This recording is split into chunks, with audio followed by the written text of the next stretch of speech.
4 নম্বর উপায় গুনাহ মোচনের, সেটা হচ্ছে মুমিনদের জন্য দোয়া করেন। আপনি মুসলিম ভাইদের জন্য এই ক্ষেত্রে কৃপণতা করেন না। আমাদের অনেকের মধ্যে কৃপণতা কাজ করে, কারণ চান না যে সে উন্নতি করুক, হ্যাঁ, বা তার সাথে একটু হয়তো মনোমালিন্য আছে বা দূরত্ব আছে বা কোনো ভক্তি নেই। যদি শত্রুতা নাও থাকে, বিদ্বেষ নাও থাকে, ভক্তি নেই, যার ফলে দোয়া করতে চান না। আপনি নিজে বেশি ক্ষতিগ্রস্ত। আপনি যদি দোয়া করতেন তো আপনার যেন ফেরেশতা দোয়া করতেন। আপনার দোয়া নাও হইতে পারে কবুল, কিন্তু ফেরেশতা দোয়া আপনার জন্য যেটা হবে সেটা কবুল হবে, লাভ, বেনিফিট। তো মুমিনদের জন্য দোয়া করবেন, মুমিন ভাই বোনদের জন্য। এই জন্য রব্বানা ইগফির লানা ওয়া লিইখওয়ানিনা আল্লাযীনা সাবাকুনা বিল ঈমান ওয়া লা তাজআল ফী কুলুবিনা গিল্লাল লিল্লাযীনা আমানু রব্বানা ইন্নাকা রাউফুর রাহিম। সমস্ত মুমিন মুমিনাত আদম আলাইহিস সালাম থেকে শুরু করে আজ পর্যন্ত এই উম্মতের, আগের উম্মতের যে কোনো মুমিন মুমিনাত, আম্বিয়া রাসূলগণ থেকে শুরু করে মুসলিম হইলেই হলো, যে কোনো যুগের সবাই এই দোয়াতে কিন্তু শামিল। সূরা হাশরে আল্লাহ এই দোয়া শিখিয়েছেন। আর ফেরেশতারাও দোয়া করে মুমিনদের জন্য, মুমিন মুসলিমের জন্য ফেরেশতারা দোয়া করে। তো যাতে করে আমার জন্য, আপনার জন্য ফেরেশতা দোয়া করে। কারণ আরেকটি বিষয় আছে, বেশ কিছু হাদিস দ্বারা প্রমাণিত, যে কোন কোন শ্রেণীর পাপীদের ওপর বা কোন কোন শ্রেণীর মানুষের ওপর ফেরেশতার লানত হয়। এই বিষয়টি আমাকে স্মরণ করে দেবেন, ইনশাআল্লাহ আলোচনা করব।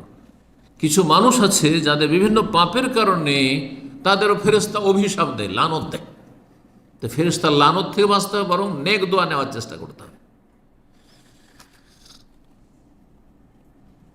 মুসলিম ভাই বোন জীবিত হোক আর মৃত হোক, তাদের জন্য দোয়া করেন। মারা গেছে তাদের জন্য দোয়া করলে আপনার ফায়দা। সে আপনার কাজে আসবে না, কিন্তু আল্লাহর পক্ষ হতে ফেরেশতা নিযুক্ত আছে আপনার কল্যাণের জন্য, আপনার জন্য দোয়া করার ক্ষেত্রে।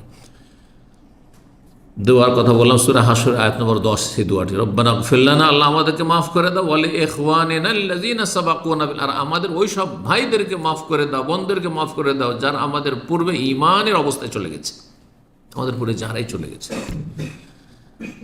আর আমাদের অন্তরে যেন কোনো মুমিন মুসলিম সম্পর্কে বিদ্বেষ, শত্রুতা না থাকে, কালিমা না থাকে।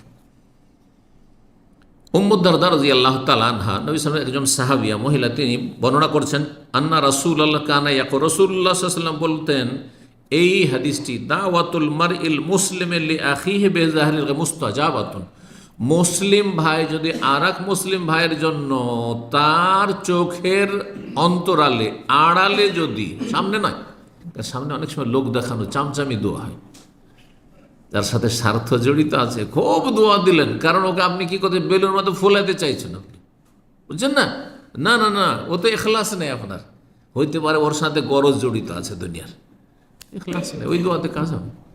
এই যে বেজাহরিল গায়ব, চোখের আড়ালে, সে অনেক দূরে আছে, তাকে কেউ শোনাবারও লোক নেই যে আপনার জন্য অমুক দোয়া, শেখ দোয়া করছেন, আপনার জন্য অমুক দোয়া করছেন, এই কথা বলারও নেই। দোয়া করছেন, আল্লাহ ওনাকে ভালো করুন, আল্লাহ ওনাকে রহম করুন, আল্লাহ ওনাকে শান্তিতে রাখুন, সুখে রাখুন, ইত্যাদি। বেজাহরিল গায়বে, যদি চোখের আড়ালে দোয়া করে কেউ অন্য মুসলিমের জন্য, মুস্তাজাবাতুন, আল্লাহর কাছে কবুল হয়ে যায়। কারণ এখানে কোনো দুনিয়ার স্বার্থই থাকে না। যেখানে এই দোয়া ও জানতেই পারছেন না যে আমি তার জন্য দোয়া করছি, আমি জানতে পারছি না আমার জন্য কে দোয়া করছে, এই দোয়াগুলি কবুল হবে।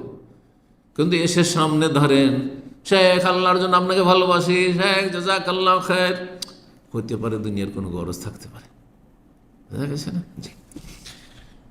ইনদা রাসি মালাকুন মুআক্কাল, আর যেই লোক দোয়া করে চোখের আড়ালে, তার মাথার কাছে, তার বিছানার যেখানে শয় সেখানে তার মাথার কাছে বসে, এখানে থাকে, তার পাশে একজন ফেরেশতা নিযুক্ত থাকে। কুল্লামা দা লিআখিহি বিখাইরিন, যখনই কোনো মুসলিম ভাই বোনদের জন্য ভালো নেক দোয়া করে, কালাল মালাকুল মুআক্কালু, নিযুক্ত ফেরেশতা বলে, আমিন, তোমার দোয়া আল্লাহ কবুল করুন। আমিন মানে আল্লাহ কবুল করো।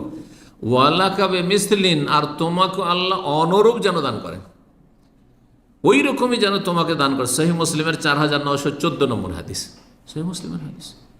চোখের আড়ালে অন্যের জন্য দোয়া করা। আচ্ছা, যে কোনো মুসলিমের জন্য এই দোয়া করলে যখন ফায়দা, তো চোখের আড়ালে যদি আপনার স্ত্রীর জন্য দোয়া করেন, স্ত্রী যদি স্বামীর জন্য চোখের আড়ালে দোয়া করে, ইখলাস আছে না নেই? আরে সামনাসামনি স্ত্রী ভালো খাওয়াচ্ছে, খুব আদর করছে, খুব মায়া মমতা দেখাচ্ছে, আল্লাহ তোমাকে সুখে রাখো, আল্লাহ তোমাকে সারা জীবন ভালো রাখো, ইত্যাদি রাখো। এখানে আপনার আকৃষ্ট করার উদ্দেশ্য থাকতে পারে, তার মন জয় করার উদ্দেশ্য থাকতে পারে, তার কাছে কিছু স্বার্থ হাসিল করার উদ্দেশ্য থাকতে পারে, স্বামীর কাছ থেকে কিছু স্বার্থ হাসিল করার উদ্দেশ্য থাকতে পারে। কিন্তু স্বামী আছে ডিউটিতে, স্বামী আছে প্রবাসে, স্ত্রী আছে দেশে, আর দোয়া করছেন, ইখলাস আছে, ইখলাস আছে। কারণ এখানে আপনি দোয়া করছেন না করছেন স্ত্রী জানছে না, আর স্ত্রী আপনার জন্য দোয়া করছেন না করছে আপনি জানছেন না, বেজাহারিল গায়ব, চোখের আড়ালে। আল্লাহ যেন তৌফিক দান করেন। ফেরেশতাদের দোয়ার কথা শোনেন তাহলে।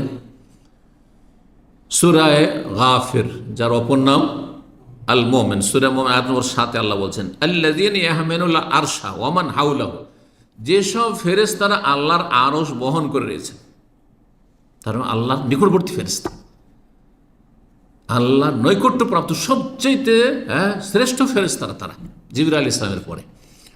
ওমান হাওলাহু, এবং চারপাশে, আরশের চারপাশে যে অসংখ্য ফেরেশতা রয়েছেন, ইউসাব্বিহুনা বিহামদি, রবের প্রশংসার সাথে সাথে তসবিহ করে, ওয়া ইউমিনুনা, আল্লাহর প্রতি ঈমান রাখে, ওয়া ইস্তাগফিরুনা লিল্লাযিনা আমানু, এবং মুমিন মুসলিমদের জন্য তারা আল্লাহর কাছে ক্ষমা প্রার্থনা করে, ইস্তিগফার করে, আল্লাহ মুমিন মুসলিমদেরকে মাফ করে দাও, ক্ষমা করে দাও। রব্বানা ওয়াসি'তা কুল্লা শাইইন রাহমাতান ওয়া ইলমা, আল্লাহ তুমি প্রত্যেক বস্তুকে তোমার রহমত এবং জ্ঞান দ্বারা পরিবেষ্টন করে রয়েছে। তোমার রহমত সব কিছুকে পরিব্যাপ্ত, শামিল, এবং তোমার জ্ঞানও সব কিছুকেই শামিল, ঘিরে রয়েছে।